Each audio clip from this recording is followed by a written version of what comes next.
we were all still at school in those days. It was 1967 and we wanted to get a blues band together, and Martin was one of those, what we call a knee tapper.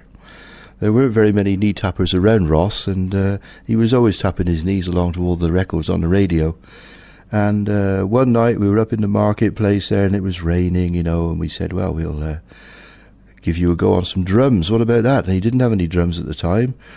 But anyway, one of our mates, you know, the thing was we always used to get the words borrow and lend the other way round. So I think it was Paul Randall. He said, my cousin's got some drums. And so that's what we did. We got these drums up into my mum and dad's front room up in Mount Pleasant. And we used to play a lot of John Mayall cover blues songs. And we called ourselves the County Farm Blues Band.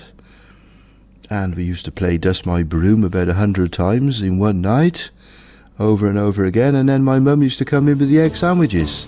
And then we started with the County Farm Blues Band going around the village halls. The first place I think we played with Martin there was the Church Mission Hall in Ross-on-Wye. It was such a successful night that the vicar asked me if I'd consider becoming a vicar. There must have been potential in blues music in those days. We did all the village halls around the area of Herefordshire there, by Bridstow Village Hall, Weston under Penyard, Linton. So that was Martin on drums, and Rob Cook was on the bass, John Rawsthorne. We used to go around in a taxi. We used to get everything into a taxi, all the equipment, the drums, the amplifiers, and we used to more or less play all the instruments played through one amplifier at one stage. And eventually we got as far as the big time and played the Hillside Ballroom in Hereford, and eventually got to Hereford Technical College, supporting the local Hereford band Armageddon. And in fact that's where we met Paul Cobbold for the first time. Now it was around 1969 that Martin and myself and Paul Cobbold, who was a bass player, and we formed Karakoram.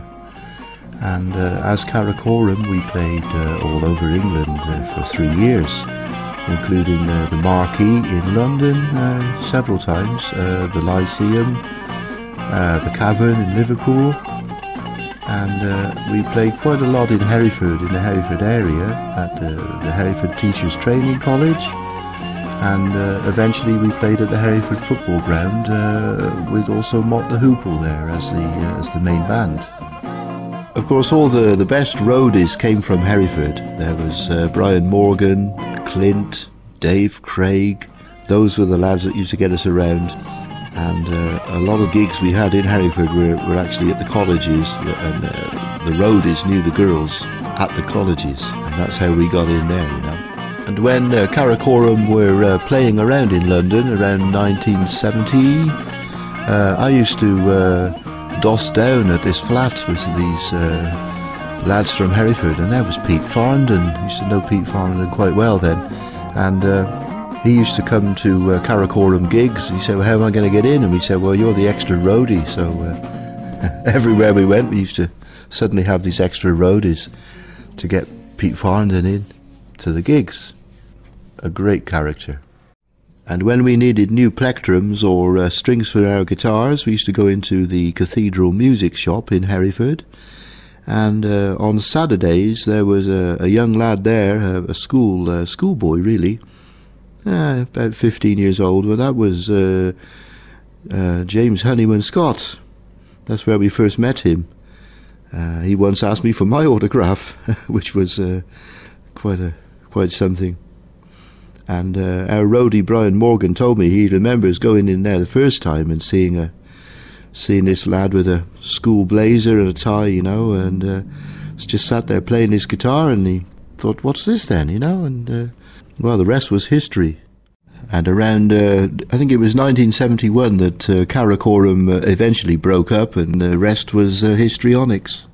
Later on, Paul Cobbold was still into recording things, so we used to do song demos with Martin and myself, and Jimmy Scott used to come over and do some guitar for us at that time. And then a little bit later, a few years later, Martin and Jimmy came round to my house and said, now we've got something to play you. And it was a record called Stop Your Sobbing, and they told me they were just in a new group called The Pretenders, and that was it.